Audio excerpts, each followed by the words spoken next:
Okay, good morning, Bore da everybody. Welcome to the Fire Authority meeting this morning on this nice, wet and sunny sort of day. First of all, can I have apologies for absence, please, Chris? Councillors Buckley, Isaac, Watkins and Georgina Williams, plus ACFO Prendergast and ACO Alison Reid. Okay, to be accepted as apologies.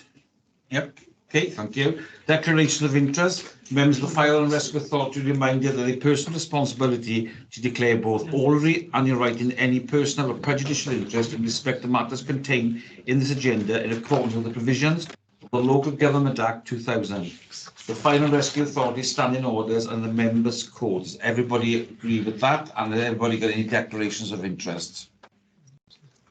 There's a hand up there. Who's got his hand up? Steve Evans, please.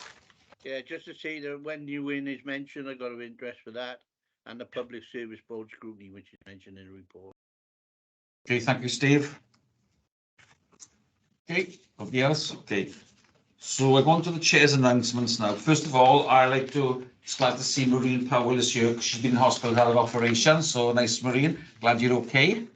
Very much. It was only a week, lovely. So it happened to clash with the last meeting. So yeah, so it's stitches out, hands back to normal. It was back like this. Yeah. Good, brilliant. They were very good. People complain about the new hospital, the Grange. They say, oh, it's awful. Once you get seen, it's marvellous. And I must admit, we got there about 3 o'clock and I was seen by the surgeon just before 6, kept me in then for a week. The treatment there is absolutely marvellous. The nurses can't do enough for you. And, you know, you hear so many people saying bad things about it, we have. But once we got past that waiting in the queue, then you couldn't have better care. I'm glad you're back to normal. Yeah. As normal as much as you could be, you see, Maureen, isn't it? Okay then, so I got quite a few announcements here. So I'm pleased to announce that the service has received formal confirmation that we've been awarded accreditation as a real living wage employer. The real living wage is based on the cost of living and is higher than the minimum national wage. It's currently set at £10.90 an hour. The period of hard work and preparation of the National Chiefs Fire Council has secured an amendment to the Rehabilitation of Offenders Act 1974, which means that fire and rescue services will now be able to access higher levels of disclosure bar and service checks for all staff we employ. The service is considering the implications of this legislation change and will be engaging with the representative bodies to discuss the implementation of this essential legislation. I think it's a great thing. Social partner meeting. The Chief and I had a meeting with the Deputy Minister and colleagues on the other two services last week, wasn't it, down in Cardiff Bay. It was a positive meeting, I thought it was. Really good presentations by quite a few organisations. I was quite impressed. So Hugh, do you want to say something more about it? Yeah, thanks, Chair. Morning, members. Yeah, there was a full agenda as well, a range of topics that were covered. Building safety, obviously with the tragedy of post-Grenfell, the change in legislation that we are seeing across England and Wales, and it does affect us because of our border as well. There was a presentation from the building safety team there, so there's a lot of work going on. Rhiannon Williams from the Wales TUC presented their sexual harassment in the workplace toolkit, which I went to launch to a few months ago. And it was really good to see the trade unions there supporting it from a TUC perspective, but also the piece of legislation, the Rehabilitation of Offenders Act as well. The trade union colleagues supported the implementation of the piece of legislation and to support us as a service in its implementation as well. And then the Chief Fire and Rescue Service Advisor to the Minister, he presented a paper which summarised the actions that we, as 3 fire and rescue services in Wales, have taken on the potential contaminants that firefighters are exposed to in their day-to-day working environment as well. And I've got to say, and even the fire advisor said that we are ahead of the game here in Wales. We've put a lot of things in place. We had a presentation from our occupational health doctor, Dr. Hugh Rees, on the proportionality and the risk and the control measures and safety features that we put into place around modification of our fire appliances, cleaning and breathing apparatus, the personal protective equipment that our firefighters got. We are in a good place. And I know Gary's leading on a piece of work around some additional enhancements around washing machines and cleaning of our breathing apparatus set as well. So we're always making positive steps in and around that as well. And then it was a very brief discussion, which will roll over to the next meeting, around the NJC's National Joint Council's aspect of broadening role. What does a new role for firefighters look like? And that has been discussed individually, but collectively as part of the National Joint Council, but across Scotland, Wales, Northern Ireland and England as well, by the four respective governments as well. So it was a full agenda, a good few hours to get through, but very in-depth and detailed discussions, which I would echo what the Chair said, very positive conversations across a very wide range of stakeholders at that meeting. The only downside thing about it with the tea and coffee there is not very nice. And down in Welsh Government, and you think the Welsh Government, you know, they sort out their IT, because that's one thing that really gets me. If a meeting starts at the time, you should start at that time, not 20 minutes later, because they couldn't get the IT to work. So that's the only criticism I had. But no, it was a very one of the positive meetings we've had down there, I should say. Members will be aware that Assistant Chief Fire Officer Richie Prendergast has been on an extended period of sick leave, and it's a great regret that the independent registered medical practitioner has advised that Richie's ongoing health will prevent him from returning to work or his full-time employment. Richie's retirement will commence on the 12th of September this year. The Chief Fire Officer will provide a report in the September Fire Authority meeting on the process to appoint a substantive replacement. I would like to thank the Chief for his service and advice over the years and wish him well for the future, and I think everybody else as well. We have a new appointment, like a storm welcome to the Shaw. Yes, yep, yes. Into the services of the new Head of People Services following recent appointment by the panel. I would like to thank all members who have supported the recent passing out parades of the fire cadets across the service. The events have been very successful and the support and our officers is appreciated. And I am proud as the chair to attend them, and it is to see these young people pass out. It is first class, absolutely. An induction session has been arranged for new members on the morning of the 3rd of August 2023. If any members who are unable to attend such sessions would like to participate, so contact Scott Morris on services or Geraint Thomas and be pleased to provide all necessary details. Kim Gill of People Services will be facilitating the training session for members on our internal dispute resolution processes. It's a hell of a that is. And in other words, firefighters' pensions disputes. In case you needed to sit on a panel, the date will be arranged for sufficient members to attend. And I would encourage all members to attend this training, because it is quite interesting, because you can be called upon to sit on adjudication.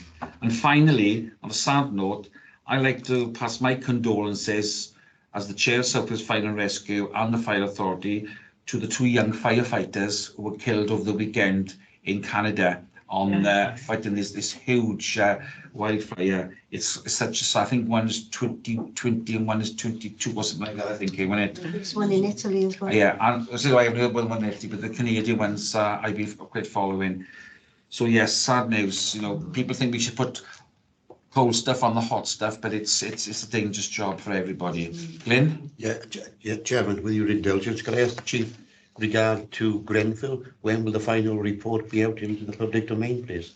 It's being completed in a few phases. I think it's a new year for the phase 2 of the recommendations. I believe that's the revised timeline for the next phase of the Grenfell public inquiry. Yeah.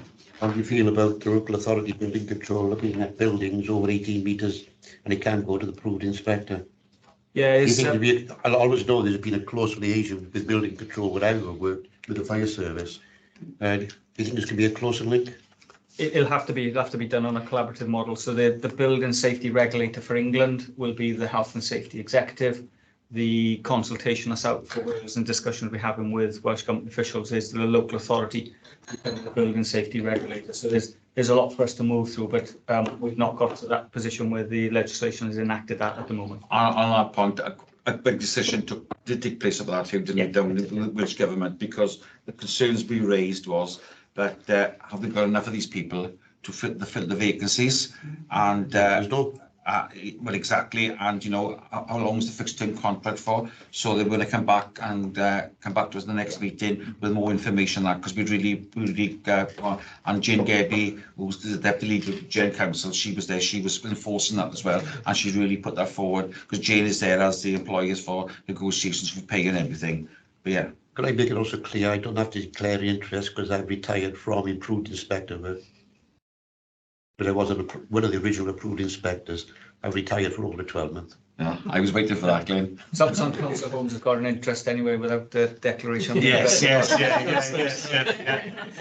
Prejudicial interest. Okay then, so we go on to the items on the agenda. So on page 5, we go to the minutes, just for noting. So on page 5, 6, 7, 8, 9, 10, 11, 12, 13, 14, 15. Is everybody happy with that? I don't do those minutes. I'll second those. Okay, everybody happy? So we go on to page 17, 18, 19, 20, 21, 22, 23, 24, 25, 26, 27, 28. How do you vote? Anybody second it? I'll second that. Anybody? On to page 29, HR, 29, 30, 31, 32, 33, 34, 35. I've run. Yeah, move, Chair. Second, Thank you. Pension board on page 37, page 37, 38, 39, 40, and 41. I'll move those. Second of that, No need to be done and not in. Dan Norton's on there. Yeah. Is someone with it? Are you with us, Dan? So yeah, I'll second that. Thank you, Dan, thank you. The minutes, so we're going to item agenda number 5 on page 43, which is the update for actions. Geraint? There's only a couple of actions that need updating, two of which are pension ones. I think Chief Fire Officer is going to cover those off in Alice's absence, and the living wage presentation you've covered off on Chair's announcements. So that's what they have for the pension update. Thank you. Yeah, Yep. the two items are continuing. The additional resources is welcomed in there. 10 additional resource into that team. It is a complex. Two pieces are existing different pieces of legislation on those pensions, and we are waiting for the final determination, which should be enacted by October 23 on the remedy. Thanks, Sue. Martin? Yeah, thank you, Chair. Just coming back to opening statements and the Living Wage Foundation accreditation, it's a matter of pride for all of us that we've achieved this. And if we could just have some idea of how this is going to be rolled out, because there's a lot of publicity to be involved. The branding of the authority and services is important. And if we have some additional information, I think that would be really useful. Yes, I agree. Yeah, obviously Alison Reid, Lisa Wilson Reid would have led on this. Unfortunately, she can't be with us this morning. So what I can ask is that Al gives a briefing note that we can circulate the members on in terms of publication and any planned events that we do on the back of that, but we can certainly get that circulated for them. I'm sure Alison has got something planned along those lines anyway. It's brilliant. Thank you, Martin. So we're going to page 40, 45 to 47. Item 6.1, Sarah, you. Morning, members. Members online might not be able to see me. I'm in the corner. If you're wondering where the voice is coming from. This is a report on the strategic themes and proposed objectives for 24-25. So members will be aware that the purpose of the objectives are to deliver our strategic themes for the upcoming year 24-25 and to submit these for formal consultation. The consultation will be published in the annual improvement plan by the statutory deadline of the 31st of October. And in that document, as well as advising about our performance on the previous financial year, we also use that as a main consultation vehicle for updating our long-term strategic themes for the service. The themes and objectives support the achievement of the wellbeing goals as part of the Wellbeing Future Generations Act, and also meets our statutory obligations. So the strategic themes are our top level plan and have been considered in accordance with our contribution towards the Wellbeing Future Generations Act and our obligations under the Fire and Rescue National Framework. What we're asking for as part of this paper is also delegation to review and refine the proposed objectives as necessary between July 23 and October 23. And that delegation is sought for the Director of Corporate Services, Geraint Thomas, and myself as Head of Corporate Support. This will enable members' views and the final views from the pre-consultation and engagement exercises to also be incorporated into the updated objectives. The 12-week consultation will be reported to the Fire Authority before publication in the annual update of our strategic plan for 2020 to 2030, which must be done by the deadline of the 31st of March. So members will receive that report in the early new year. If I can move members on to Appendix 1, which identifies the strategic themes and the proposed objectives. We have 8 strategic themes, which we pin and develop our plans around. And below the strategic themes, we have set a number of objectives to capture the key priorities for the coming years.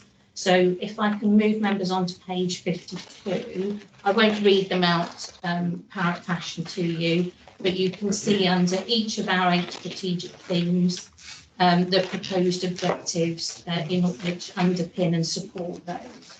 So if I could open the floor to questions or suggestions from members with regards to the strategic themes and the proposed objectives. I was going to ask one question. I don't know if it's relevant to this item. It's to do how do we get the message out to the general public about the issues that we're having at the moment with recharging things. That a thing in Cambridge, my mother and the 2 children died. I think they were charging a bike or something. Yeah. How do we get the message out? You know, because I still know some people are not using the appropriate chargers as well. So it's a difficult thing, isn't it? Yes, it is very challenging. The NFCC have a communications group, which we actively take part in.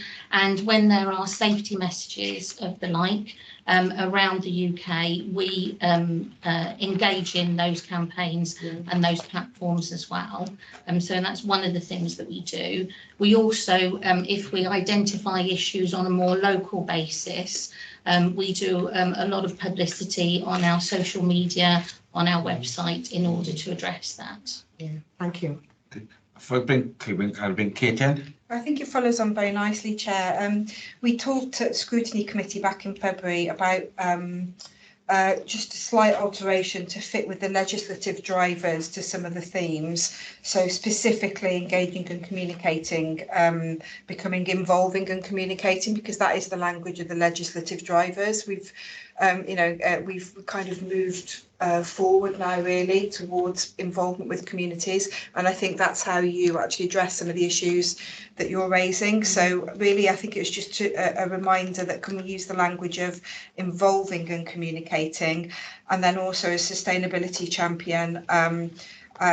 because, you know, I know that you're doing a lot of this already, but it's not visible. I think protecting our environment should be enhanced to, should say protecting and enhancing our environment, because that would raise the visibility and also drive further action for some of the stuff that you're already doing. Thank you. I totally agree with that. Who? Yeah, I'll pick up Councillor Carr's point. Yeah, we can pick that up, and the objectives under engaging and communicating already use the language of involving. So I think it's bringing some of that terminology forward into the key strategic themes, really. So thanks for that. And the protect and enhancing, we can pick up that as terminology and make those amendments before we go for that consultation. On the lithium-ion batteries and recharging, absolutely tragic event in Cambridge, which has been shared as a lesson learned for us, and as Sarah said, is shared through the National Fire Chiefs Council communication group as well. I've actually commissioned a piece of work as well to look at our statistics around it. I've got some concerns around the would appear to be an increase in charging of electrical apparatus, because most of us have things on charge throughout the day or Overnight as well. overnight. Yeah, it's not a great practice to be doing that as well. So Station Manager John Bolt was leading a piece of work with that with our stats team and with our media and comms and engagement team as well. Likewise, we learn from fires and after the fire events that we have through debriefing. We find a propensity of people going back into their properties to recover either pets or their foreign products and things like that, which again puts them in danger as well. So there's a piece of work that we do, and Sarah's absolutely right. We do share that nationally, and the learning that goes on. And what we try to do is through our home safety messaging, which we do nearly 15,000 every year, but also through our schools programs, but predominantly as well through our social media presence as well. We remind our communities of what safe practice looks like. There was another thing, obviously I should raise it now, where I went to the Viridor site on Friday, and they were saying about the disposal apps. The problems that's causing is amazing. Yeah. And of course we went that, and of course then it all came out that evening about councillors wanting certain councillors want to get rid of a disposable. Whether it'll happen is another matter. On that point about what Pam said about the charging, I've had a concern for years with these chargers, because I see through some planning applications where they do in flats above houses, and there's one entrance in, and they're all about electric bikes and all that, and these chargers are right next to the bins. And I think it's I think local authorities really need to take this into consideration when they look at the planning applications, where the bin storage is, because I think that's really important, especially now with everybody doing electrical charging. You know, I had one in my ward last year, and it was up for approval, believe it or not. But the members of the planning committee agreed with me that it should be refused, because bin storage was in the main entrance with all these charging things, you know. Generally, you're on a house of multiple occupation or even bigger than that. Your staircases, your protected means of escape, certainly should be free from obstructions and free from flammables, particularly bins, or even products that are there for charging e-scooters, bikes and things like that. Yeah. It's quite difficult to enforce, but that should be your safe route for exiting the building. Throwing those vapes in those bins don't help, do they? Yeah. It's a big can of worms, isn't it? It's phenomenal. Technology is going on and on and on, but it makes life more dangerous, you know. Yeah. Yeah. Any other? Yes, Maria? I'm on the planning committee at Monmouthshire, so I'll make sure that this is brought up, because it is important. It's these little things that get missed when you do very often. You look at the bigger picture, you don't look at these small, and it's not a small thing, of course, not really, but it's something that could be overlooked. I mean, I think myself, I know you can't afford to have it, but I don't think any building should have only one door, and so many of them only do have one door, and that worries me a lot. I don't think you do much about that because of the cost, especially in the low-cost houses. That's what worries me. But I will bring it up at our next planning meeting. Yeah, that's great. Glenn, yes? Yeah, but can I just mention this? Many years ago, when I was in the Vapor movement, we called out to a housing estate, and some idiot had taken a motorcycle into the house, parked it up right by the stairs, something happened with a fire. Of course, the petrol tank exploded. The only thing that got died or got killed was the poor dog. But it could have been real nasty. But how do you educate idiots? I don't know. Yeah, it's the thing. Everything is on these mobility scooters as well. You know, I had a request the other day from an elderly lady wanting to have a mobility scooter being charged on the landing of studded accommodation, and I said, no, I can't be. And she was really up in arms about it. She put a thing on Facebook about me that I was this, that, and the other because I disagreed. Well, at the end of the day, there's other 30 people living there, and that's the fire risk that I was thinking of. That infringes upon what the chief has said about means of escape. Take the story. Yeah. Then you're dealing with idiots. Yeah. So anybody else got any questions? It's a good report. So recommendations is improve the previous themes and objectives set out appendix 1 for engagement events, publication of consultation document, stage 2, the annual improvement plan on the SWF's internet site by the 31st of October, and 2, approve delegations to the Director of Corporate Services and the Head of Corporate Support to review proposed objectives as necessary. Everybody agree with that, please? Yes. Everybody in the household? Yep, brilliant, thank you. Everybody else, can I have a second for that, please? I'll second that. Yeah, brilliant, thank you.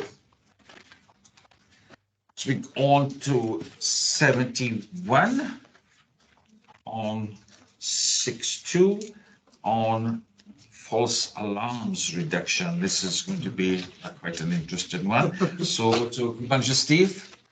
Before Steve covers off the details, I'll just give a bit of background because this is an Audit Wales report.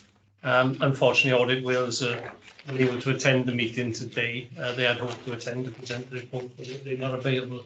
So they will be attending Finance and Audit Committee next week to actually present. Because there's recommendations in the report and we have to either accept or reject the recommendations, I felt it was necessary to fetch the paper to Fire Authority first, so that we can take a decision, and it is down as a report for decision on whether we accept those recommendations. But obviously, there's a bit of history around the report, and I think the review work that the auditors did back in November, December time last year, and led up to the publication of the report. There's been a lot of feedback between myself, Group Manager Steve O'Connell, and Area Manager Chris Hadfield. We had several meetings, and I know yourself, Chair, and Councillor Ian Buckley were involved in some of the initial field work that the auditors did. So I think once Steve's done that, I think probably Steve will cover off some of the, our position on the background to the report, and then where we position ourselves in terms of the recommendations that the auditors have made. But I know, as I say, they will be coming back to Finance Audit Committee next week for additional, for them to present the report and enable additional scrutiny of the actual Audit Wales officers.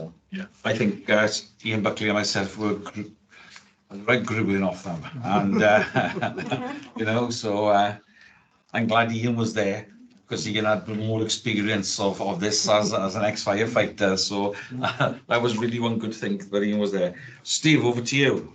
Okay, thanks, Chair. Morning, everyone. Steve O'Connell from our Operations Department. I will give a reflection on the audit review of false fire alarms. I thought it would be useful, first of all, to go through some of the data, and then we can look at the findings and the 5 recommendations. So the data that the review looks at is from 2021-22, and just for reference, total incidents that year was 17,502, and of that, false alarms was 8,028. Now, false alarms for us falls into 3 key categories. That's malicious, good intent, and unwanted fire signals. And I wanted to make that point because they're all different elements and they're all dealt with quite separately. The key aim for the report was effectively unwanted fire signals, and in particular unwanted fire signals which take place in non-domestic premises. I can give you a breakdown of what that looks like there. Of that 4,937, healthcare accounted for 600, domestic, which weren't part of the review, 1,730, and then commercial were 2,607. The review itself took place in November of last year. It was a 2-day review. The first day was a complete run through of our policies, procedures, actions, activities, and data. And then day 2 was interviews with all of our practitioners at different levels. This included our fire safety team, control management team, data analysts, our healthcare team specialists, and our station and watch personnel. Also, as the chair mentioned, 2 members of the Fire Authority took part in the review also. The key finding was that the authority has made progress in its approach to managing fire false alarms, making better use of data, and learning from elsewhere will identify opportunities to better manage performance and risk. 5 recommendations in total. First of all, recommendation 1, recommend that the authority explores and assess other approaches taken elsewhere to identify opportunities to strengthen its management of and performance in reducing false alarms. This should be informed and include the utilisation of data held by the authority. Just a quick note on that, we have a pretty clear understanding of what all fire and rescue services are doing at this stage, and that ranges on a spectrum from not attending at all, such as the Scottish Fire and Rescue Authority, to continue to attend all all unwanted fire signals as we do. And then there's a range of options which many services are taking in between there, which include only going to certain property types, and then also putting a limit on the number of unwanted fire signals a fire and rescue service will attend, 5 for example. There's some fire and rescue services which are also adopting charging models as well. So the question is, I suppose at that stage, is which fire and rescue service is getting that right? Really difficult to answer that in the short term and probably challenging in the long term as well. The decision not to attend unwanted fire signals is not a risk-based decision, it's more of an efficiency-based decision. So obviously it's a lot of calls that you won't be attending, but in attending those calls, we actually get to establish the level of risk in our communities. And we've got lots of positive examples of the work that we've been doing in the community where unwanted fire signals have, as a symptom, helped us to identify fire safety management failings in lots of the buildings that we do attend. Recommendation 2 is recommend the authority improves how it communicates with key stakeholders to ensure partners align their work to support the reduction in false alarms. Again, we accept the recommendation. It's something we've been doing. It is complex, just to give you some reference, on the books of our fire safety department at the moment, we have 18,000 properties. It's really difficult to get a captured audience of all of those individuals, all of those building managers, health and safety leads, to listen to our message and to implement them in the buildings that they're responsible for. We have been doing that in lots of key areas, healthcare, for example. 5 years ago, there were 1,000 unwanted fire signals in our healthcare settings. Thanks to the work of our healthcare teams in fire safety, we've now been able to manage that down to 600 calls in 21-22. That's a 10% year-on-year decrease of calls to the healthcare sector. So no small task.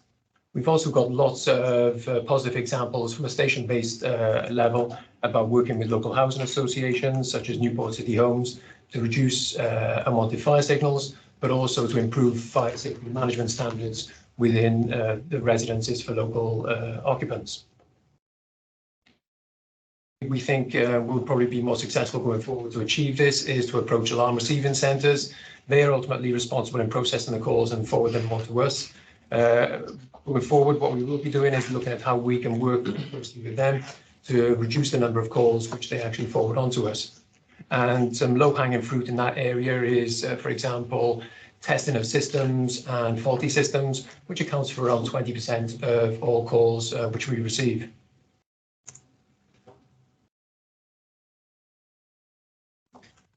Recommendation 3 was a recommendation that the authority facilitates the sharing and discussion of good practice internally through the Unwanted Fire Signal Champion Scheme. Unwanted Fire Signal Champions are firefighters that we nominate on stations. They often act as points of contact for local buildings and our fire safety department, and obviously have a lot of local knowledge which they're able to share with local stations and with the wider fire safety community. It's something that we implemented around 2 to 3 years ago. We think it's been successful. It's been stifled a little bit by COVID, but it's something we are pushing again, and it's something that we actively promote and we will take forward as well. Recommendation 4 is the recommendation for the authority to revise its coding system for recording false alarms to reduce the volume of unknown causes to help target prevention work. This relates to 2 key areas, which is unknown cause and unknown location. And the scenario is fire crews turn up at an incident, someone's already reset the alarm, so it's really difficult to establish where the alarm was and what caused it. That's on the individual level. When you total those calls, it's really difficult then to actually go back to the building managers and give them a clear breakdown of where their issues are and how they can put interventions in place.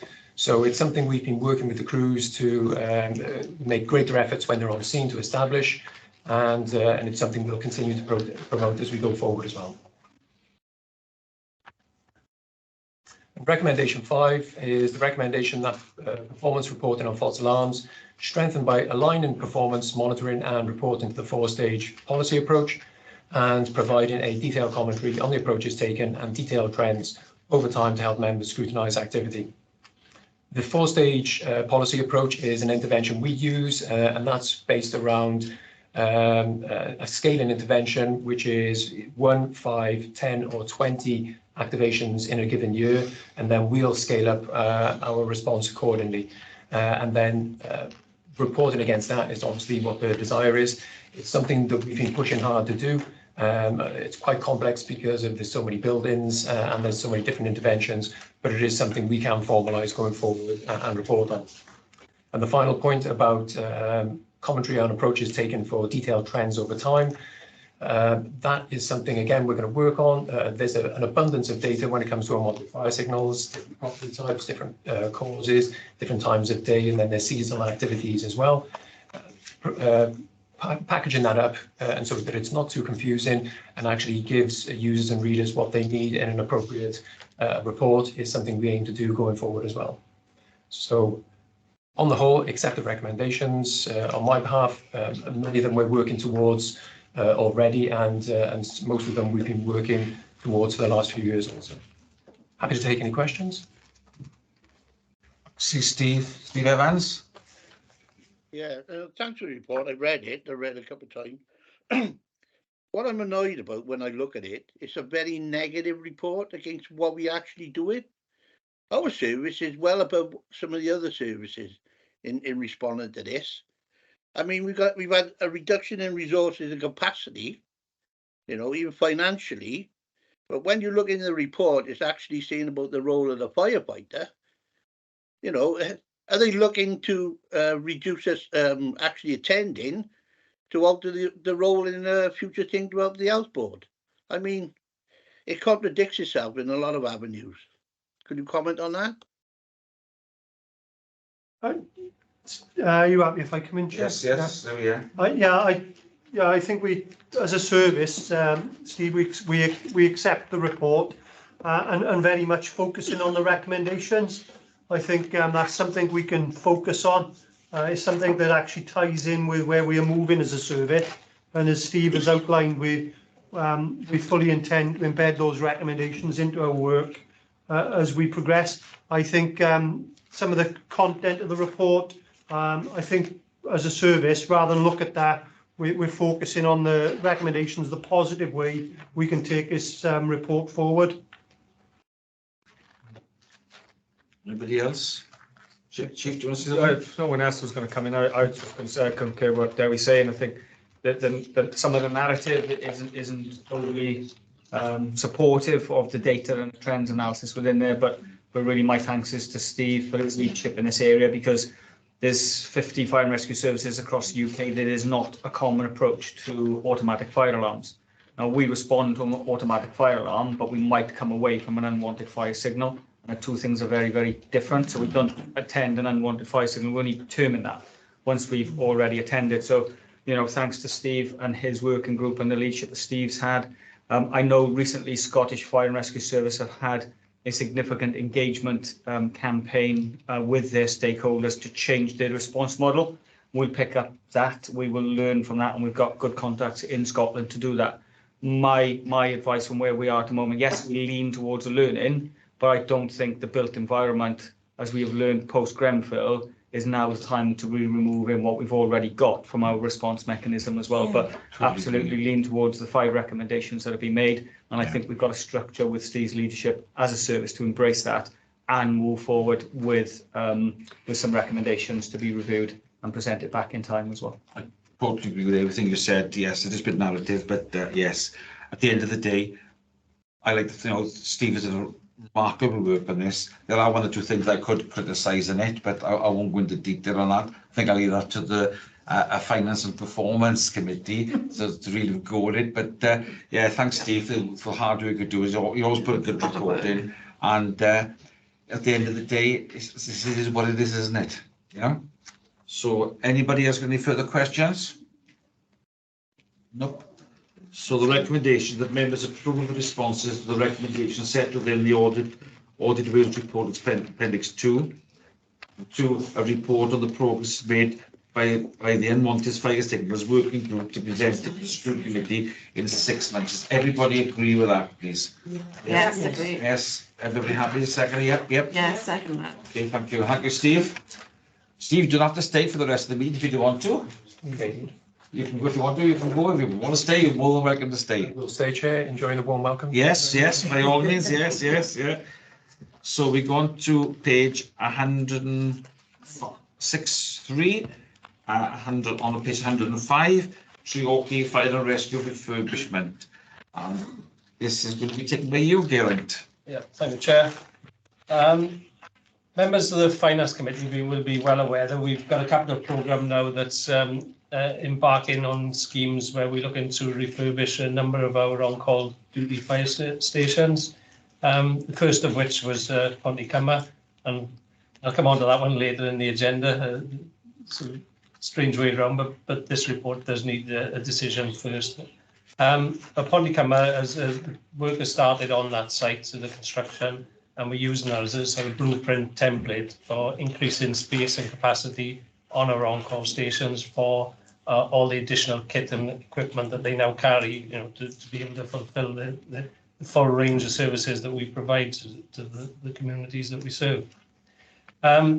This one is a report for decision on the procurement process that's been run to award the contract for the construction works at Treorchy Fire and Rescue Station. Our contract standing orders within the Constitution state that any contracts that exceed a £750,000 limit on a 1-year term, or £1.5 million in excess of a year, have to be approved by the Fire and Rescue Authority. So within this project obviously exceeds that limit, and hence the report coming before members. But for additional background, that capital programme is a scheme of works which we've set a budget of £9.5 million for, and that covers the construction works at 9 sites. But it also covers the professional design fees, planning fees, everything else within those packages. They are important pieces of work. These are ongoing. The property team are working so that as one is commenced and the work starts, they're already in planning, in the process of getting ready for the next one to commence as the other ones, before the other one concludes. So we're trying to speed up the process significantly now to the investment that's been done in recent years. The main reason obviously for this report is the award. So there was a large procurement exercise that's been undertaken, and in a competitive process, as you'd expect, and following that, the award of this particular element of the project, the successful contractor has been identified as John Weaver Construction Limited. And the project cost is for this element is £774,743.93. So the report is asking for the approval to award the contract for John Weaver. Happy to take any questions. Martin, yeah? Yeah, I'm certainly happy to move that recommendation, but also to point out, as someone who was born in the sound of the fire from Pontycummer Fire Station, how proud I am that that's set in the standard, the blueprint, and that we're seeing substantial investment in our communities, so that roughly £1 million for these 9 on-call stations. So it really does need to be stressed. What I look forward to, Chair, is because it is a blueprint. When the project is completed in October, if there'd be an opportunity to visit, so that then we can see how this investment is shown to benefit the communities that these stations serve. Just as an addition as well, Councillor Paula Ford and myself on the weekend, we were very pleased to visit a neighbouring station in Ogmore Vale, and to celebrate the opening of their community garden, which is really something.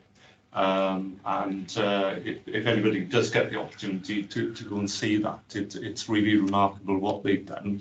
So as part of this investment exercise, I know, Chair, I am slightly deviating from the recommendation, but if there is any comment about, as part of the design and build process, we can ensure that these, the potential green areas for these stations could be maximised, and if it's factored in and integrated as part of the process, because I think our green agenda is so important, and we must, we mustn't lose sight of that in terms of these big investments that are being made in our community. I can assure you, when it is done, we will have an invite. I'll assure you that. I got to bring everything else. I got a couple of questions here. Contractor, were they from the contractors?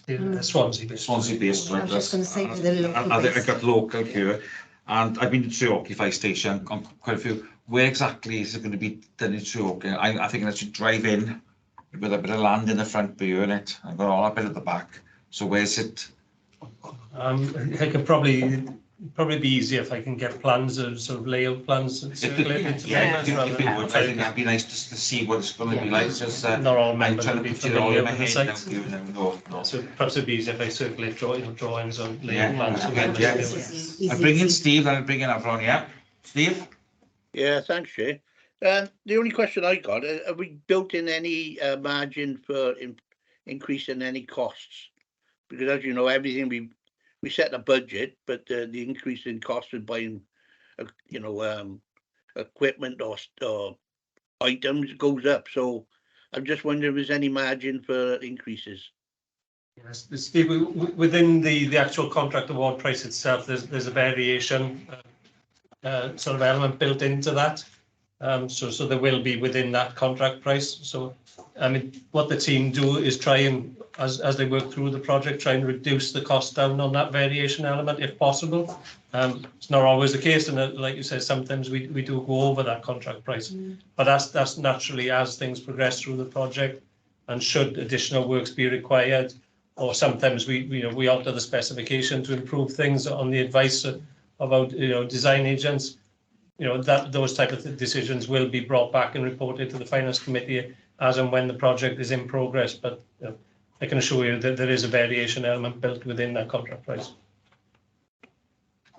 Yeah.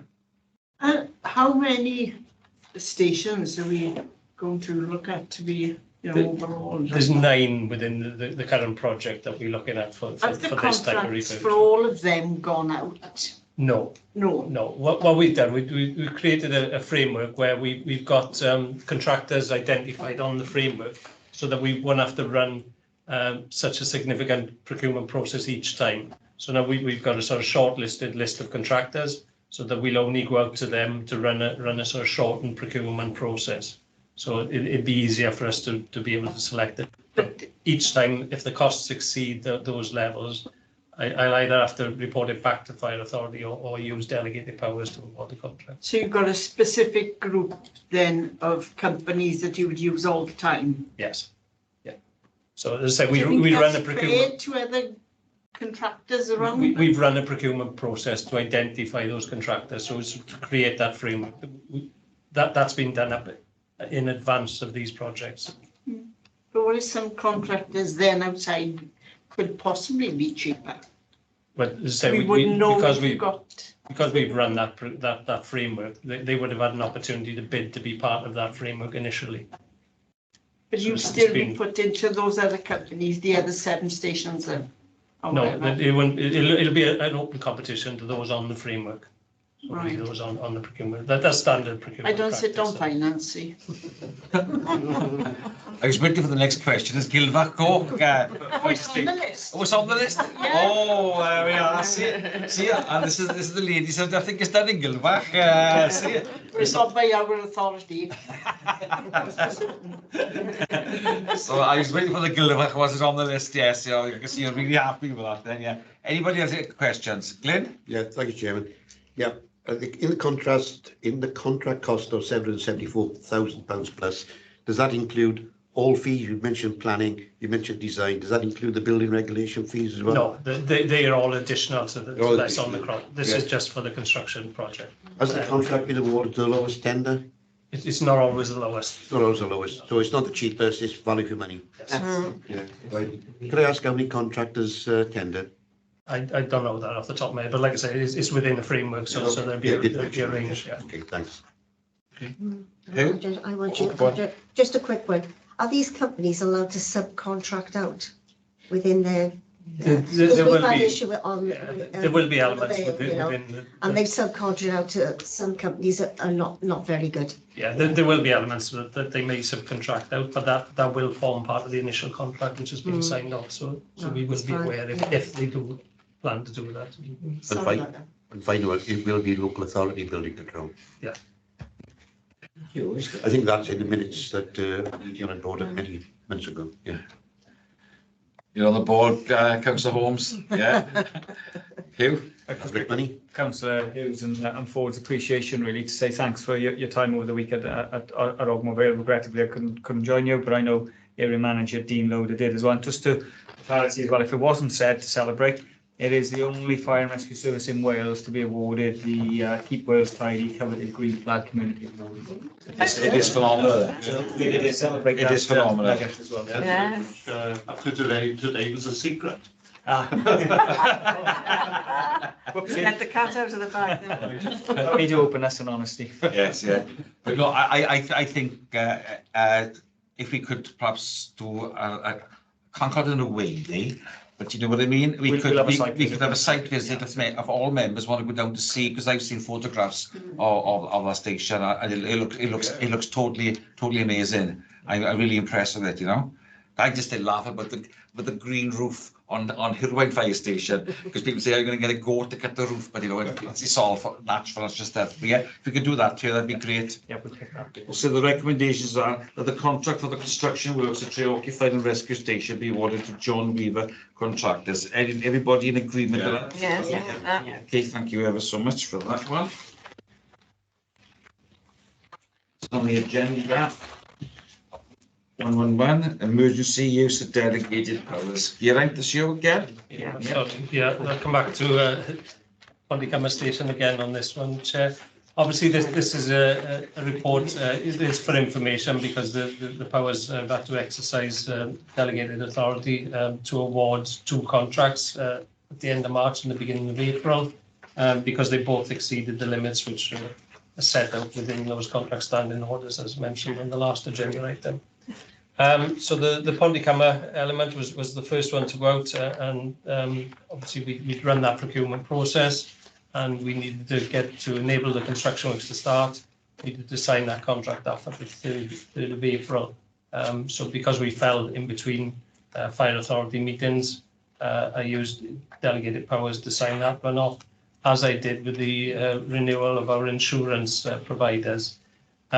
There's sort of multifaceted elements to our insurance provisions, but one of the providers that covered off most of the elements within the tender process that we run, obviously totaling up the elements that they bid for, took them up to a value which exceeded those limits. So the first one on Pontycummer, I signed off and awarded the contract to Trio Construction Limited at the value of £830,684. They again are a local firm. They're a firm based in Pontyclean, and they are well underway now in terms of the construction of that Pontycummer site. And then for the insurance provision, so the elements that were awarded to RMP, Risk Management Partners Limited, they're covering off our combined liability, motor insurance, professional indemnity, officials indemnity, and fidelity guarantee insurance. So the elements of their insurance contract was £913,335 per annum, and that's over a 3-year period with the option to extend for a further 2 when we get to that point. So at that point, I'll stop and take any questions, Chair.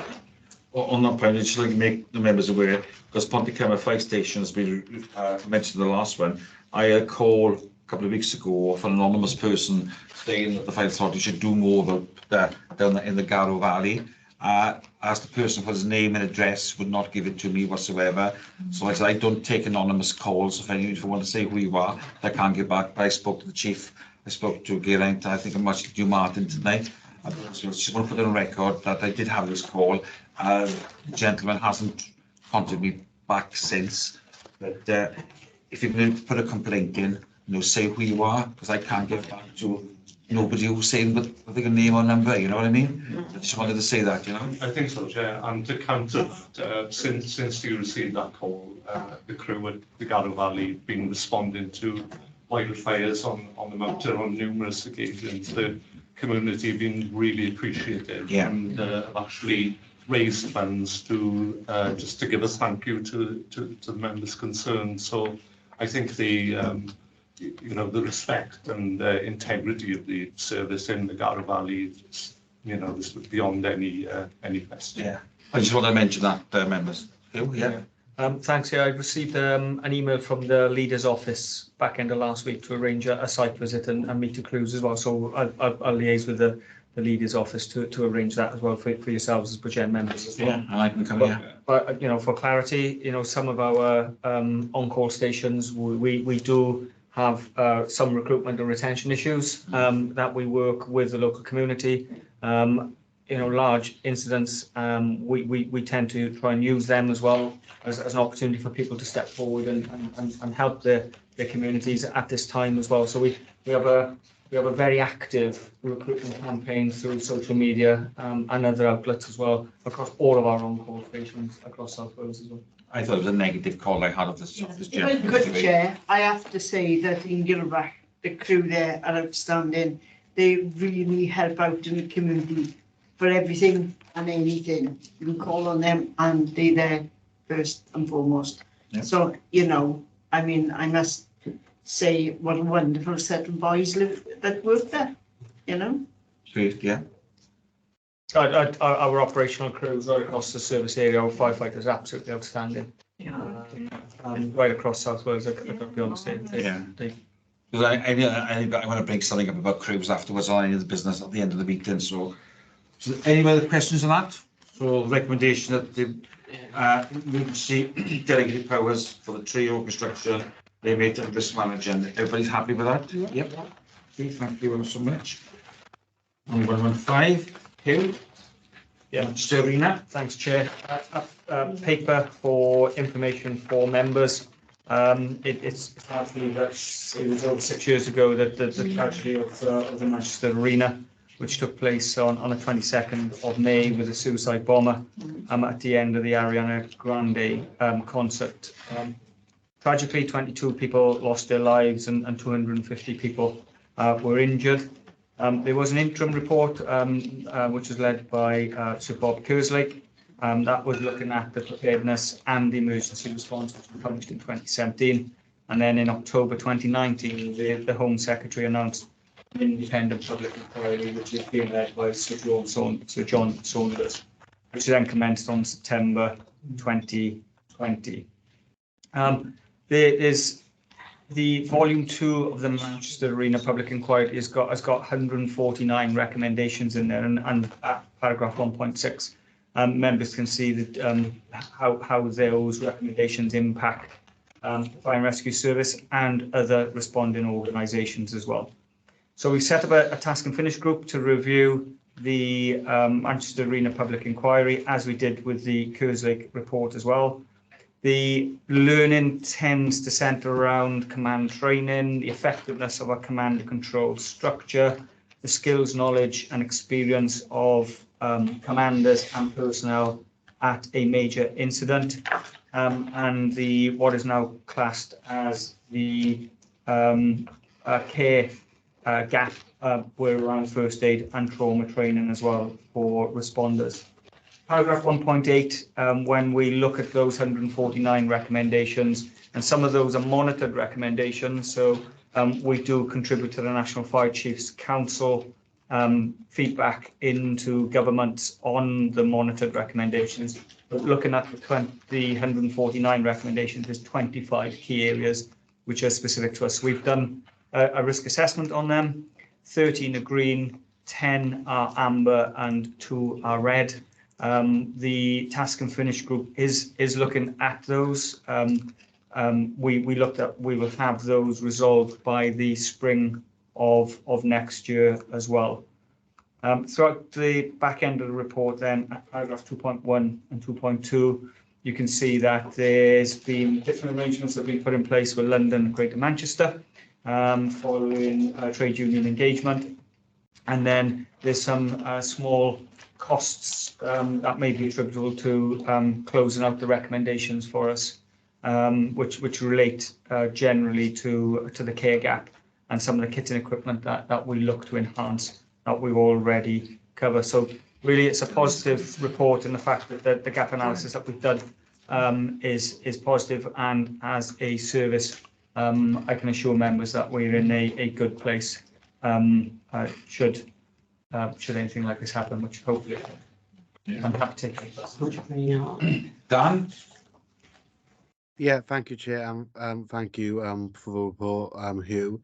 My only question is, obviously you mentioned the 25 areas in the report. It doesn't actually go into them in details. I know obviously we're going to get more information in the spring, but I think it'd be useful to just know the areas at the moment. So could that information be provided to members? It is protected information, and therefore, Councillor Norton, it would be inappropriate to share that with you. I just want to provide the report to members to say that we've taken on the public inquiry recommendations, we've got a good structure in place, and to provide some reassurance from a professional perspective, I think we are in a very good place when you draw some comparators from across the UK. Yeah. Apologies for that. Yeah. No. Happy with that, Dan? Yep. Anybody else got anything? Well, see, this is information. There's no vote to the. There was recommendations there, but it's a paper information. Yeah, so it's just a note in. So everybody's happy with that. Yeah. So next one on the agenda is 121. I miss one out and get you like, there we know the Am I where went for 121 now? We're on me? Yes, Yes. we are. Yes. Sorry. Yes. Yes. So that is Sarah. So this is the strategic risk report, risk register report for the authority information for 2022-23 quarter 4. The report itself has 3 main elements to its structure. It highlights any points of particular interest, which I'll go through with members in a minute. You can then see the direction of travel, showing the progress of all the risks carried forward from the previous report. And then the last part of this report details each risk individually. Just for members' assurance, the senior management team formally review the risk register on a regular basis and endorse the inclusion into the business management information system for us to manage those risks. Each quarter, officers provide an update commentary for each risk along with a RAG status. So it's recommended that members note the content of this report. Moving on to page 123, we can see that one new strategic risk was identified, risk number 253, which refers to inflationary pressures, which reflects the current exceptional financial challenges faced across society and the need to manage all of our resources accordingly, which ties into the comments that Councillor Evans made earlier in the meeting. So that risk has been identified and set up with a score of 24. There have been no strategic risks that were downgraded to departmental risks. We've had no departmental risks upgraded to strategic risks because we employ a 2-tier risk register within the organisation, and no strategic risks were closed over that period. Section B from page 124 then gives you a risk description of all the different risks that we've got, and you can see their RAG status attached to them. And then in section C, you can see the risk details in score of order, which gives you a little more information about each of the risks and shows you how that risk score has moved or not over 22-23. I'm happy to take any questions from members if there are any around the strategic risk register. Any member got any questions? No, I'm quite happy with this report. I think it's good, yeah. I thank you. Oh, yes, Bethan, yeah? I'll move Bethan. Oh, yeah. Hi, sorry. Can you hear me now? Yes, yeah. Sorry, Chair. Just really quickly, I was wondering on the risks, so specifically page 6, the fire safety bill, probably being a bit pedantic, but does that need to be Fire Safety Act now? And I was also going to ask, do we think that the Building Safety Act will pose any kind of additional kind of requirements or risk? Yeah. Which page is it on, Bethan? 6. It's 126 of our papers, but 6 of the report. Fire safety bill, 1, 2, 3, fourth one down. Yeah. You're right. 222. You want to yes, Hugh? I think Councillor Poplin relates to the conversation we had probably at the start of the meeting a little bit. The Fire Safety Act, I don't see any financial implications for us on that, but the Building Safety Act and the legislation is being enacted differently between different governments, and therefore there's still some uncertainty of that. So some of the enactment in England, which I know some campaigners are after, which is about remedial work and different paragraphs. But there's also implications in that around the responsible person providing information to fire and rescue services in a certain format and a certain way. It talks about way markers across buildings as well. That piece of the Building Safety Act has not been enacted in Wales. So we don't know if it will or when it would, but that would have an implication on how we receive information from tenants and responsible persons as well. So that bit is still unknown, I would say, at this stage. Yeah, because that was brought up at the meeting, and there's also a partnership meeting as well, it was, yes, yeah. Because I brought up about the high-rise flats in Cardiff. You know, I got some concerns. I got a constituent who lives in my ward that also owns a flat down the bay, and he's not getting nowhere, and he's afraid to live in his £500,000 apartment now because of the fire things down there. So I actually brought that up to the minister as well. So, yep. But we've changed the terminology. We changed the terminology, yes. That was to do with cladding, wasn't it? Pardon? That was to do with cladding. Yes, yeah, as well, yeah. But I brought that up to, it's all in the meeting, aren't we, we had last week, yeah. So it's no recommendations, really just a note the report. So 14574, Dewey and Gearlight. I'll kick off, Chair. Hand over to first part of the report is an update on the ongoing work and actions against our 8 strategic themes. It's a narrative report. On page 149, it gives you a diagram of the red, amber, green status against each of the strategic themes, but the detail then is set out on the remainder of that part of the report, which just shows the work that continues to go on, very detailed work against each of our strategic themes for the final quarter of last financial year. I'll pause on that point to take any questions, if there's any questions just on the ongoing actions. Otherwise, I'll just pass on to Dewi then to take us through the performance against the strategic indicators. Maureen, yeah? Yeah, on page 149 again.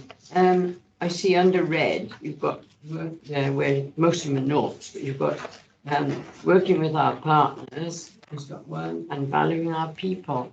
Where are we falling down there? Because, is that am I reading it wrong? It's just in terms of the actions that are set within individual plans. So there may be actions that are either just falling behind timescales, or for genuine reasons they may have paused work. Yes. Okay, Jilly, over to you. Thanks, Chair. Morning, members. The introduction is covered on 168 to this part of the report, and as members will be aware, this report is in regard to 7 strategic indicators. The service, in common with the other 2 services in Wales, reports to Welsh Government on an annual basis. So that is the background to this. And 172, you see the sunburst, which is displaying just the performance over the 12 month. As you can see, 5 of those indicators are red, over 5% above the target. 1 are within 5%, and the other is green, so it's better than the target that we set. So if I just briefly take you through the following pages, 173, that talks about the total fires attended last year, slightly above the target, but when you see against the bar chart, certainly pre-COVID, it's very favourable with pre-COVID numbers, as common with other years, it details 71% of the fires were deliberate last year. A high percentage are weather dependent. We did see a high number of grass and refuse fires, and last year was significant in that the peak was in Q2, July, September.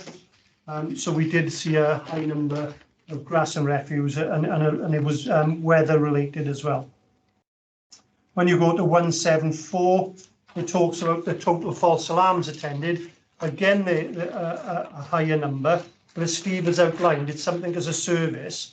We really proactive that we feel that this isn't just accounting for business, commercial premises, but also includes domestic premises.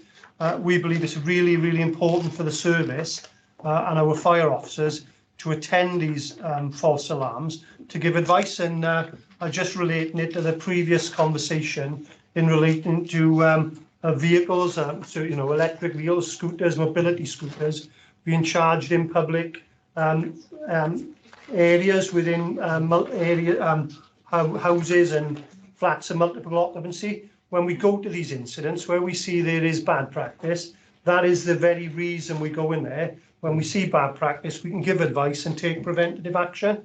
If we didn't go to these false alarms, we wouldn't see these bad practices, and we wouldn't be in a position to give advice. So yeah, it's something we're working on. As Steve has outlined, as a business fire safety team, we'll continue to work with to ensure we attend the most appropriate incidents. Our control, sorry, Chair. Our control room do, where they can, filter these calls. We do have a reduced attendance, as Steve, you will see from the paper. So we always send an appropriate attendance. So it's something in line with the paper Steve gave earlier. It's something we monitor and continue to support. When you look then at road traffic collisions, it was pleasing that it's below target. It's looking like numbers are going up, slightly going up to pre-COVID or COVID time in 2021. It is interesting, it will be, to see over the subsequent years as behaviours change, working practice change. Are we going to see people permanently working from home a lot longer, or are we going to see people returning to the office and the work environment, and then a subsequent increase in RPCs? What I would say, and really pleased to say, as Director for Service Delivery, our community safety team and our road risk team continue to work in all the areas to reduce road traffic collisions. So that is working with the police and local authorities to prevent where they see people not wearing seatbelts, using their mobile phones, and other interventions to give them advice and trying to prevent accidents in your communities. The other thing the team is working with local authorities and Welsh Government to actually support the rollout of the change in the 30 to 20 mile an hour road speed limit. So that's something we will be working with. When I move into page 175, total other special service calls. So that's special service calls other than road traffic collisions. As you can see in some of the narrative, we continue to support our partners, predominantly the ambulance, in a number of incidents. and these calls are filtered. We are going to ones that we feel we can benefit members of your communities by attending and supporting the ambulance, either they're life-threatening or they are calls that have been filtered by one of our senior officers to deem this appropriate for us to attend and support the ambulance service. We're also attending effective and entry. That's where somebody's locked out or where the police or the ambulance service need to gain entry to a premises. Also we've seen an increase in the number of calls of flooding and water rescues.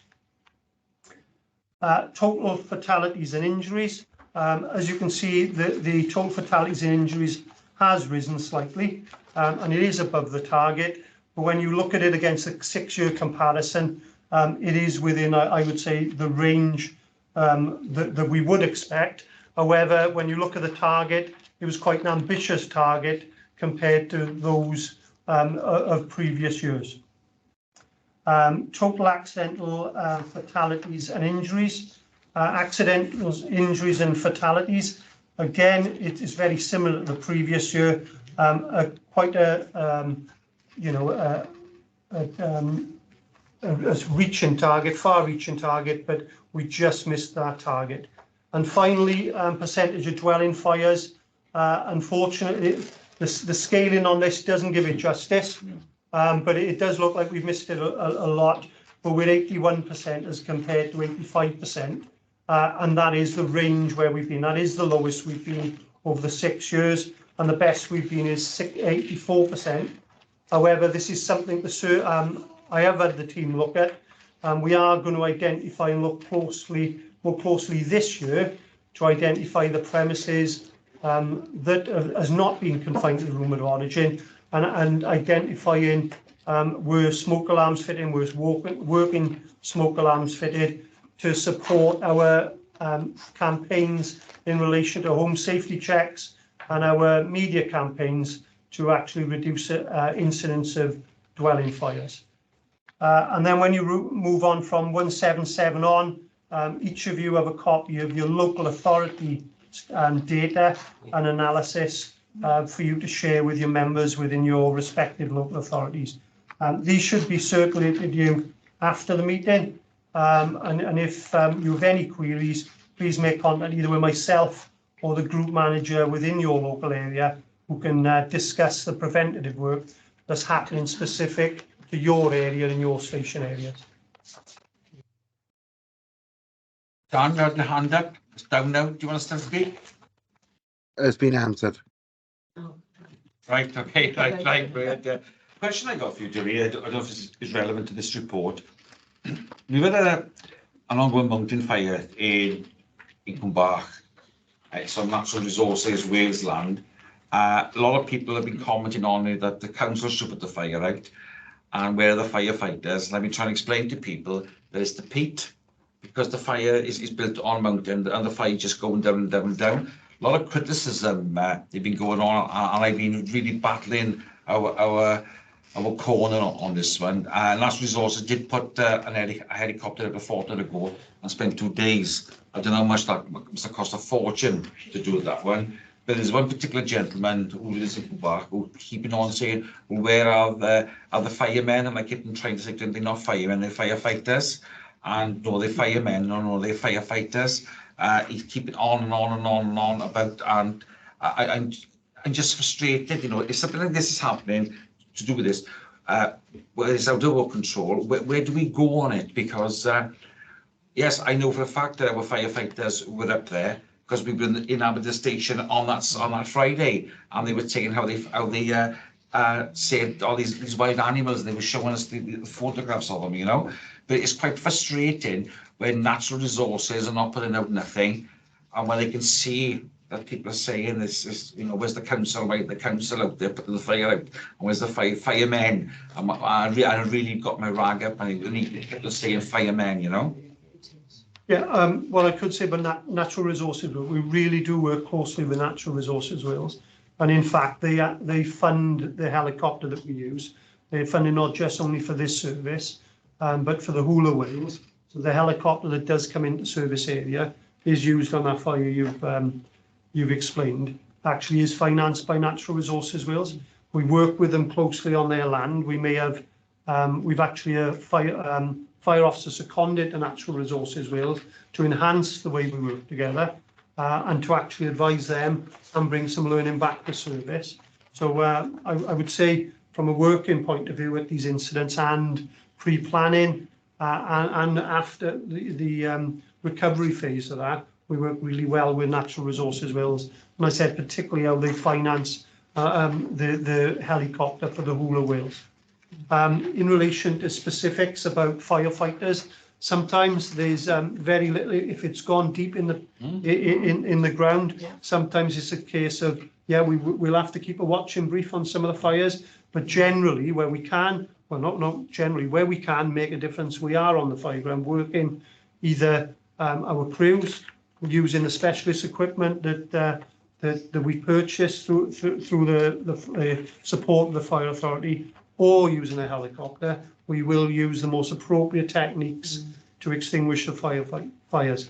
If you specific comments from a member, if you're happy to pass me the details, then I'm happy to make contact with you. I barred him on Facebook now anyway, so you know, but I like to put on record my thanks to the pilot of this helicopter, because I went to my allotment to do some work, and I told him I was watching this helicopter for 3 hours. I was amazed how he was coming around and going and just dropping the water and then going back up to the country park and getting water and going over to Merthyr, get the water from. It was phenomenal, you know. Really unbelievable. I think it's nice to see, but I think we all prefer if we could reduce them and educate the public so that we don't have them in the first instance. Yes. And ultimately, as part of our strategy, that is one of the key things. It isn't about just making sure we've got the right equipment, training to tackle these fires, but trying to reduce them in the first instance. So that's a key thing for us. Yes. Martin, yeah. Yeah, thank you. Just picking up on Dewi's report about the dwelling fires, and I find that the county city breakdowns are really interesting, and so it gives us some really good narrative and examples of what's been going on. And one that did jump out to me was in the Bridgend account about the 87-year-old lady who was seriously injured because of use of a candle. And you know, these candles are so prevalent now, aren't they? I think that shops in our towns and cities are actually, that's all they sell. You know, there's an attraction for the perfumes given out and the ambiance of the lighting or whatever. I don't see the attraction when it comes to fire safety. And I just wonder what our response is to it, because they, you know, when we think of the possible consequences and this example of what's happened. So I don't know, we can just give an account of what advice we give to people, particularly older people, when we're doing the home visits, home safety visits. If you see that a candle is there, just what our advices to those people. I think generally in relation to candles and you know, we talk to chargers, there will be times where we use social media and other forms of media to give positive message on specific risks within the home and other areas. But I think what you highlight for me is the value of particularly the elderly, but vulnerable people having a face-to-face home fire safety check. I think you mentioned earlier, last year we done over or near 15,000 home safety checks, which and it's something we're going back to pre-COVID numbers, and it's something with our teams we want to push more of. So we want to get those face-to-face home safety checks increased, because every house is different, every individual is different, and so that when you look at candles, so if they see an issue, candles say on the windowsill, near curtains and the like, they will give them advice. And the only, you know, and if they see charging sockets being used and there's you know, there may be an electrical fire risk there, then they can give that advice. If they see chargers that are being used inappropriately, they can give that. So what I would say to you, please, when you're talking with our partners within your local authorities, if there's anybody they feel may be at risk, then refer them for a home safety check, because that is the way our firefighters can go into somebody's home and give them the advice they need, which may be slightly different to the advice next door, but it will be specifically to them and how they live and their home and their environment. So that's what I would say. Anybody else? Okay, thank you both for that. And as you said, I love to read the comparisons between the authorities. It's really interesting. It is. I really go through it, and I make sure it goes to my all my members in RCT as well. And yeah. What I would urge you, if you wish to discuss further, yes, by all means contact me. But I think talking to your local group manager will give you a flavour for the community risk management plans that are happening in your local stations, specific to your risks in your areas. Yeah. So that's what I would urge you to do. Okay, thank you, Debbie. Thank you, thanks all the staff. Yeah. Just one page and 187 item 75. I think that's over to you, Hugh. Yeah, I'll take this for Alison. It's been presented to the HR and Equalities Committee earlier in the year as well. So for completeness, for it to come for information to members, there's 150 Welsh language standards for us to comply with. It's published on our internet site as well. The breakdown analysis of progress that we've been able to make against 150 standards are contained on paragraph 2.2, so it's 145 are green. That doesn't mean that we are complacent around that. We continue to monitor the 145 to make sure that we do maintain our compliance with it. There's 5 in amber that we look to work over a longer period of time to turn them green. And for assurance, there's no standards that are within the red category. Working with our statistics and risk team, we look to create a BMIS performance page for the 150 standards and a dashboard analysis that we'll be able to present to members in due course as well. 2.4, there's the latest annual monitoring report that has been published, which is a statutory requirement for the authority, and that's on our internet site, although that link may not work when I tried it over the weekend. So, but it is actually on our internet site as a published document as well. And then various appendices attached to the report that shows the number of staff that have been through training. Did it work? Yeah, it does work. Oh, it didn't work for me, sorry. Okay, that's user error, thank you. The other link did work for me, so that's why I didn't think it was user error, which I found it. Okay. Thanks for that. It's always good to have a learning day on Monday. So appendix 1 is number of staff. Excuse me, Chair, do we give IT skills to chief officers? The chief, do we? It comes under the HR committee, it does. More like diplomacy skills. Sorry. Always work in progress. And then under 2.5, there's 2 appendices within this report as well around the staff that are enrolled for Welsh language skills, the translation services, and the interactions that we have with our communities in the medium of Welsh language across our social media and web pages as well. I'm happy to take any questions, Chair. Yeah, I'd like to thank Alison for this report. It has come on in leaps and bounds over the last 2 years, the Welsh skills within the fire service, considering it was brought in 2016 originally. But I must say the last 2 years we have really excelled ourselves, and I think a lot of that is due thanks to Alison as well.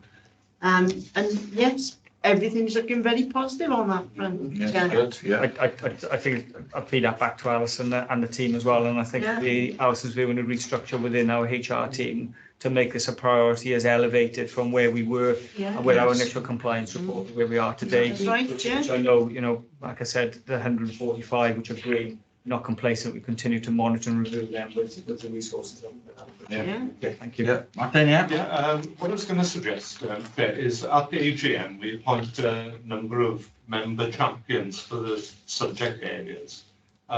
Just referring to the minutes earlier on, we don't have anybody for the Welsh language.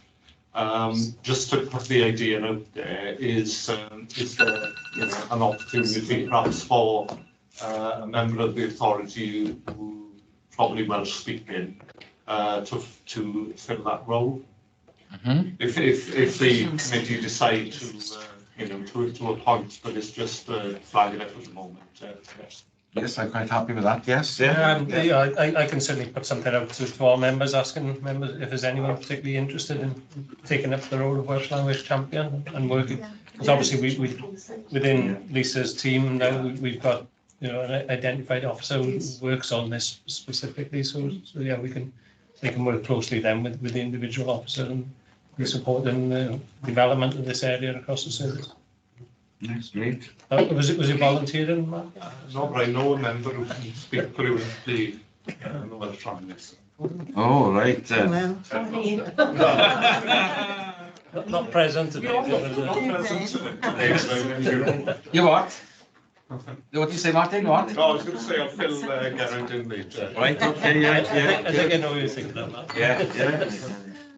Okay then, so that's just a note of that. So we're on to 9.97, the forward working programme. Yeah, standard, just the layout of the planned reports of the remainder of the municipal year. The only update that you're following on the chair's announcements, obviously we need to include in the September meeting the report on the appointment of the replacement ACFO, so that'll be added and updated on the forward work programme. Other than that, it's as is planned, unless members have got any additional reports they'd like to put on the agenda.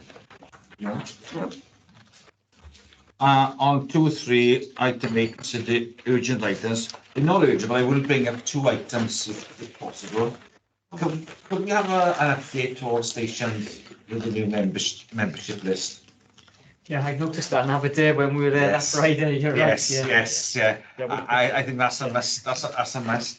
And on a personal note, a lady who lives in the Cynon Valley contacted me via Councillor Tina Williams. She's the councillor for the Aberarman ward, and Mrs. Megan Gates, and she does not mind me saying her name because she's such a lovely lady, isn't she? Who Amazing. Was in a car traffic accident in Aberarman last year, and she's in her 80s, had to be cut out from the vehicle, and the accident happened on the day we had the first ambulance strike. So they couldn't get an ambulance for her to take her to hospital. They suspected a spinal injuries and everything. So the crew got her out and actually took her to Prince Charles Hospital in the back of a pump, on boards and everything. Megan was so overwhelmed by Red Watch and what they'd done for her that she asked could she meet the team. So through Hugh and his officers, we arranged for Megan to attend Aberdeen Fire Station fortnight last Friday, and we were overwhelmed. A hamper that Megan gave the crew was enough to, I think, feed 20 stations. It was a huge hamper of food and everything. But she also gave a donation to the firefighters charity because she was so overwhelmed. And to see actually Megan, when she reliving her accident, because she couldn't, and then she realised that this is one firefighter, he was the one who rescued her from the car. It was truly emotional. And over the weekend, I had an email from Philippa saying the firefighters charity would like to meet Megan now and have a talk to her and actually put in a magazine or whatever about for Megan. But just the gratitude from Megan to Red Watch of Aberdeen Station, it was amazing. And she was coaching these boys like they were her sons and everything. I put it on my Facebook page and I thought it was nice that there's a lady who I did not know from Adams who said, "Oh, that's my son with her." Oh, so now, yeah. Nice. Oh, that's my nephew with her. And I thought it was, and it really brought up. So Beth Winter, a member of Parliament, she came as well. She was over the moon. At as well, brilliant, excellent. Yeah. Oh, it was quite emotional. It was emotional, yeah, wasn't it?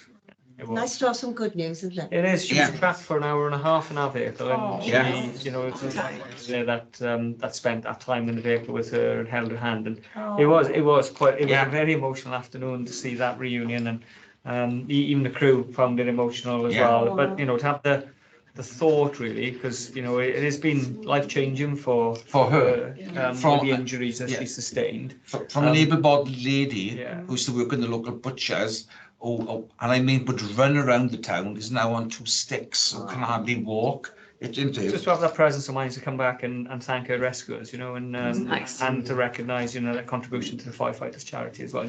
You're right, Pam. It's lovely to celebrate successes like that. Oh, Yes. It was, it's a really lovely afternoon it was, you know. Did we manage to eat stuff out of the hamper? I'm sure there's not much left. I don't think there's anything left, and they were going to put it in their locker, and they were it for Red Watch and nobody else, you know. So, but it was a really, really brilliant afternoon, a really tremendous afternoon. It was good. Lovely. And when Megan found out that this firefighter who was in the vehicle with her for the hour and a half, she just broke down, didn't she? And she did. It just, I couldn't agree on how it was lovely. Well, diolch yn fawr iawn, everybody. Thank you ever so much for coming to the meeting today. And we look forward to the next meeting. Have a That you good will all be summer. in, yes? Yes. Yes, have a good summer holiday. And if anybody's up in the Royal Welsh next week, No. do pop along to the fire stand there. It is absolutely